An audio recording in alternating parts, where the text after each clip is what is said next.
Hey everybody, happy Wednesday. Thanks for joining us here on Northern Life. Got Hunter McCullough, I'm Ryan Half. Appreciate you joining us. Now Hunter, you got a strong start to the morning. You got to go over to Stella Maris and read to some kids. Yes, we got to revisit our friend Ms. Meyer, which was a ton of fun. Oh my gosh, it was a wonderful morning reading Cloudy with a Chance of Meatballs, which I've never read that book. I feel like as a meteorologist, I probably should have read that at some point in my life. And nor did I know it was a book. I thought it was a movie Before always. the movie, yeah. Right? Yeah. Who knew that? That's crazy. But the kids were so well behaved. It was 3 separate kindergartner classes. So wow. I wasn't sure what I was getting into, but everyone was so well behaved. Everybody had a ton of questions too, very inquisitive, asking all sorts of stuff about the weather and how things work. Very smart kids as well. One basically explained how tornadoes work to me, and I'm like, which I knew already. I'm not saying the kid explained it, but the kid explained something new. Right? Kid, can you tell me how tornadoes form?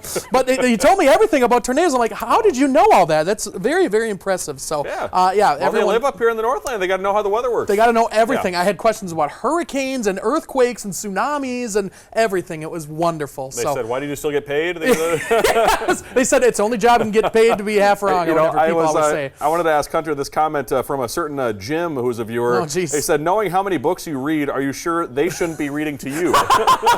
Thanks, Dad, by the way. That's my father who Jim commented. McCullough. Jim McCullough. Yes, he commented that one. That's a good question. I do need to read more. Yeah, That's I do too. Probably one of the reasons why I didn't know that Cloudy with a Chance of Meatballs was not a book. So definitely need to open the book a little bit more here, That's all Ryan. right. Yes. Maybe we can make a pact and we can do it together. I'm in. Just one. Northern Life Book Club. Yeah. I think that'd be fantastic. We'll start with the children's books and we'll move up from there. We'll work our way up to a kindergarten, first grade level. That's the goal. Miss Meyer will help us. Yes, she will. She's great at her job.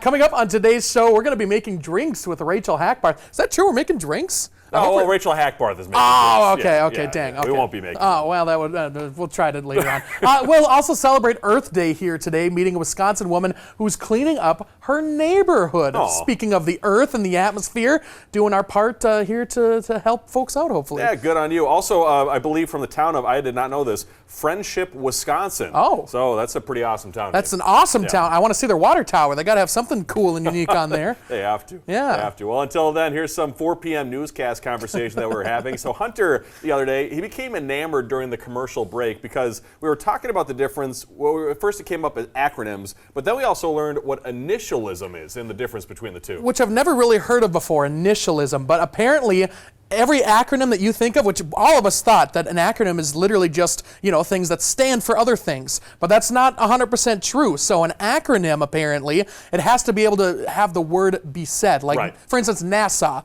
that is an acronym. Scuba is an acronym. Here's what I did not know was laser. Laser actually stands for something. Is that true? Light amplification by stimulated emission of radiation. Now, that could just be someone pulling our leg, but that could be, honestly. I did not know that. And scuba, I forgot, was an acronym, too. That's a good one, too. But yeah, initialism is where you cannot say the word. Like FBI, you don't say FB or whatever that is. FBI, whatever that would be. It's FBI. So that is not an acronym. That is an initialism. That's something we all learned at the 4 o'clock news. It's pretty cool. It sparks a whole lot of different conversations. Yes, we probably should focus more on the actual newscast, but it's fun either way. We're learning a lot. Exactly. A lot here. And we hope you had a good weekend this past weekend, but a new survey says messy homes ruining American Saturdays and Sundays. Nearly 7 in 10 people saying they feel overwhelmed by all the constant cleaning, cutting into time meant to relax. And many admit that clutter adds stress and makes it harder to enjoy time off. Hunter, are you in that 7 to 10 category? No. I can sit around and have it be messy, and I'm totally fully relaxed. Usually, which is an issue because it doesn't end up really getting cleaned too much. So, have you done your spring cleaning or anything like that yet? Maybe a little bit. Okay. The thing that Mary and I always say is that the way our apartment looks is kind of the status of our current mind. So, if there's a lot of different things spread around in different parts, it's like we got a lot of things to worry about. Wedding, marathon, this type of thing. Yeah. But it's on display in our entire apartment. Yep. It definitely showcases exactly what you're thinking. That's very interesting right there. Yeah. I need to get down and do a deep cleaning. I need to make a couple dump runs too. So I'm hoping that gets done here in the next maybe couple weeks before summer hits. That'd be good. We'll see.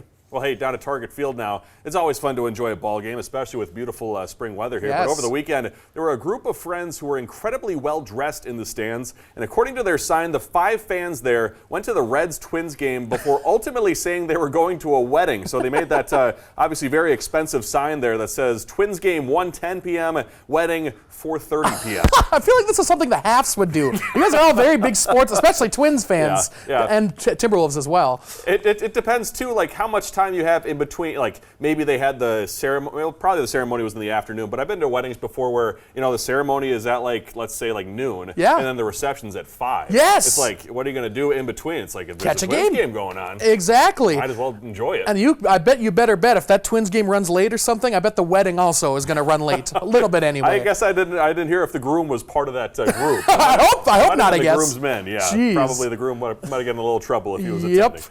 Well, the 130th running of the historic Boston Marathon took place earlier this week with more than 30,000 runners taking part. And there was a special moment captured near the finish line here. A racer could not feel their legs after going 26 miles, which is completely understandable. Yeah. So after being carried towards the finish line by fellow runners, that runner here wanted to make sure they finished the race themselves. And so while they weren't able to walk across the finish line, eventually, as you'll see here, they were able to scoot their way across the finish line on their backside. That's incredible, and the determination is absolutely amazing. The help from other folks as well is absolutely amazing. Ryan, I hope that you end up finishing yours on your legs, but who knows what's going to happen. You know what the funniest part about attending the past Grandma's Marathons and now like mentally preparing to run in one? What? Is every time I was a spectator at the Grandma's Marathons in the past year, I'm at the finish line, I'm like, why are they not running across the finish line?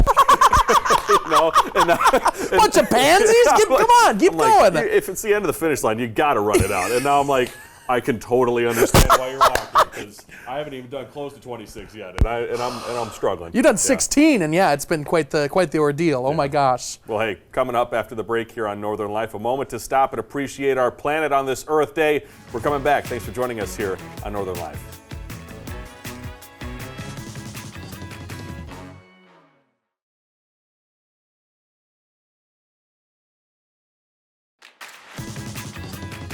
Welcome back, folks. It is Earth Day today, and people can get involved through an interactive map of events on earthday.org. The website also lists ideas for making a difference closer to home. Organizers say this year's theme is Our Power, Our Planet. That's to emphasize how small daily actions from average people can help protect the environment. Always important to remember there, Ryan. It's always important to celebrate Earth. Isn't it crazy that me and Hunter are talking to you through a camera that ends up being broadcast through an antenna that enters your house, and you just happen to be living at the same time that we are, and we're in this section of this state and part of this country, part of this continent and part of this planet. So the odds. Yeah, a lot of odds. A lot of odds for all this to happen. And I think all of us are a little bit more retrospective as well with the whole Artemis 2 mission that just got completed. Yeah. Seeing Earth from afar and being like, that's our home planet. We got to really take care of this thing, Be very careful. Did you see the video the other day taken by, I believe it was the commander of the mission, but on his iPhone doing the Earth set? Yes! Like a sunset, but the Earth So cool.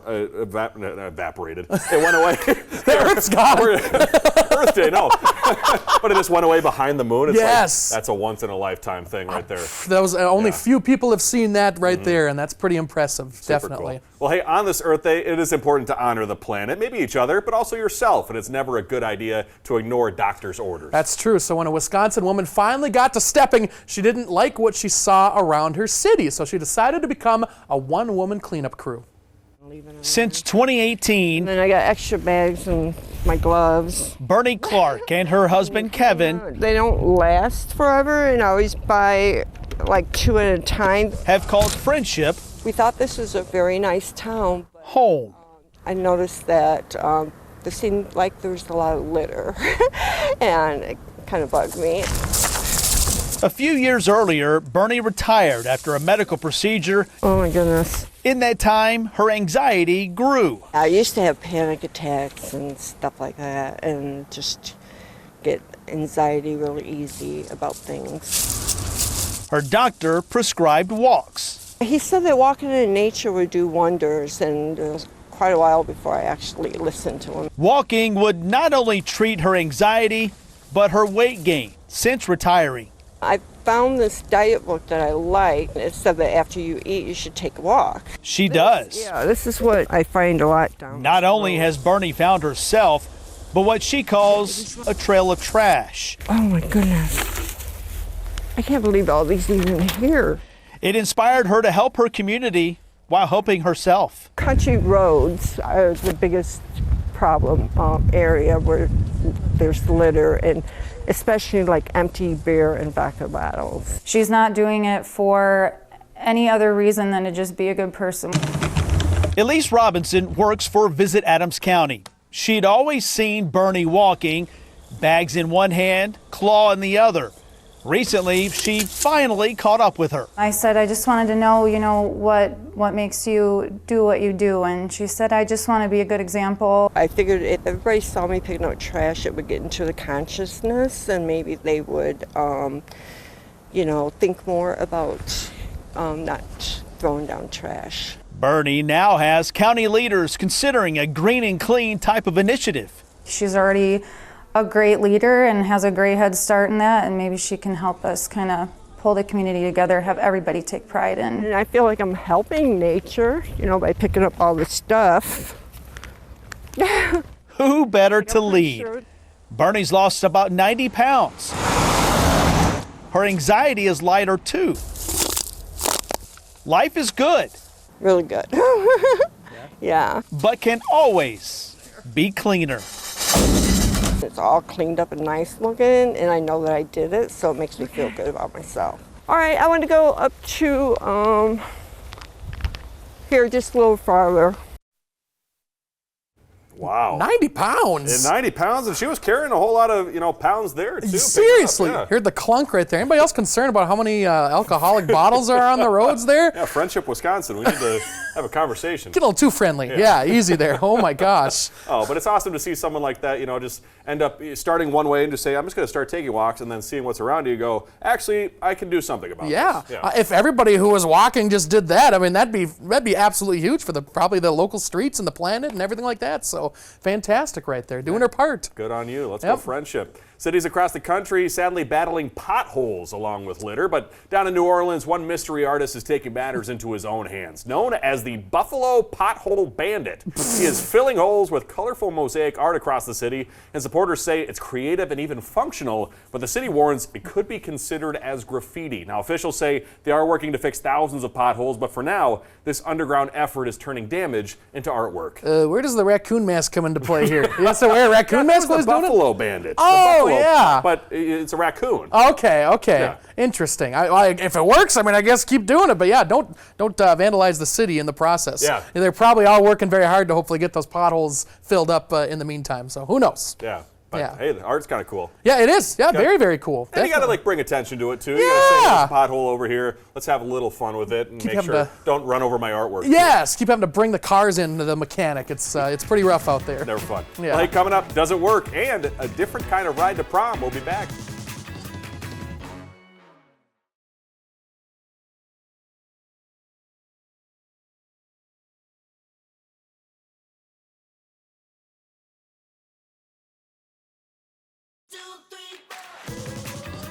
Welcome back, everybody. Is your spaghetti sauce spying on you? What? It's a serious question. Prego, the pasta and pizza sauce brand, is promoting a Connection Keeper device that comes as part of a bundle along with a jar of sauce, noodles, and a deck of idea cards. Now, this device, that circular thing in the middle, will record conversations around your dinner table that can then be uploaded to the Library of Congress's American Folklife Center, and it's a collaboration with the nonprofit StoryCorps. And now I believe the idea is to preserve stories of everyday Americans, which I would assume would be for generations to come. Dude, that's how they get you. They're recording our conversations now at the dinner I table? gotta tell you, I have been following that rabbit hole of watching CIA videos on YouTube. now, Yes. where they say the CIA can, take over your TV without you even knowing it. Yeah, how about our phones? We all carried that thing with the speaker on it everywhere we go. Yeah, Definitely. Nice try, Prego. Yeah. Not gonna get us. Careful there, government or whatever. I don't know what it Pizza is. sauce, Pizza pasta sauce. sauce. It is a serious question. Big pasta.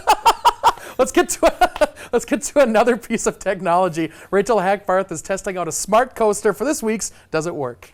The makers of this week's Does It Work item claim that you'll be able to make more than 1,000 cocktail and mocktail recipes using their product, the Barsis Smart Coaster 2.0. It costs $49.99. Bartender Gwen Robles is an expert at mixing up drinks. She's going to see if this smart cocktail creating coaster could really help make someone with no experience appear to be a pro. To get started, we have to download the company's free app, but Gwen quickly finds the instructions are fairly vague when it comes to which Barsis app to download. We find two in the App Store, both with the same name. The pink one will not load its data. I mean, I can cancel and retry. Still just waiting? Yes. Gosh. But this black version of the app does open, so that's what we're going with. The app asks that you enter in your preferences so it can recommend some recipes. Let's do sweet, salty. So now we're back to our home screen. We couldn't get the app's recommendation feature to cooperate during our test, so we just pick a basic margarita. The coaster lights up different colors to let you know when to stop pouring. The app tells you what you need to pour. Place our glass. It is actually prompting us to finally pour our ingredients. We are going to start with our tequila. Oh, now it's turning. Let's pour more and see if it changes. Okay, now it's green. It does apparently go off of weight. Making our drink is going smoothly until we reach the last ingredient. Nothing's changing. That would be a lot of simple syrup, That's a lot of simple syrup, so that would be a very sweet and drink. it won't change. Oh, pouring complete. So after all that, what does this bartender think about the Barca's Smart Coaster? It tastes like a margarita. If you can get past the headache of the app starting up, the measurements seem fairly correct. It's just getting that app. It's fun. It'd be a great party trick. For Does It Work, I'm Rachel Hackbarth.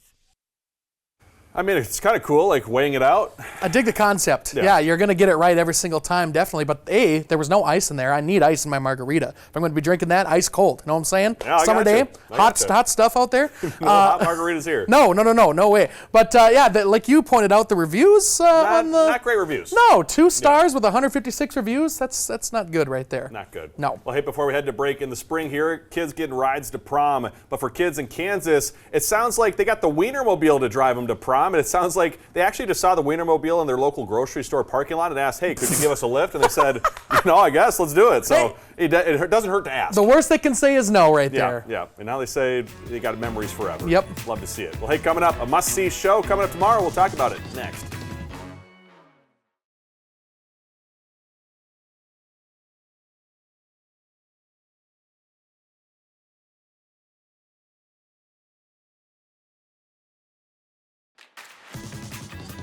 Coming up tomorrow here on Northern Life, a taste of Ireland arrives here in the Northern News Now studio. Our evening anchor, Mr. Dan Wolf, returns from overseas. He is going to share all about his trip with our Northern News Now viewers. So tune in tomorrow to hear more about his adventures, pictures, and stories from Ireland. I know there's a ton of pictures that I saw on Facebook for sure. Yeah, he was having a good time. I was having a lot of fun following along on his account and our Northern News Now account. Just all those fun videos, the horse ride too. Yes, interesting. Also, the news that was happening in Ireland as Yeah. well, like the different protests that he was catching and things like that. So a ton of questions that we're going to have for Dan tomorrow, and excited to chat with him a little I bit. believe he'll join us for the whole show, so stick around. Beautiful. Be a great time. Yep. Before we go today, it is Northland Go Red for Women Day today. And that event is happening tonight. Cardiovascular disease, sadly, the leading cause of death in women. So since 2004, the Go Red for Women movement has met the evolving health needs for women and addressed awareness and clinical care gaps. As the initiative enters its second decade, the American Heart Association calls on all women to take charge of their health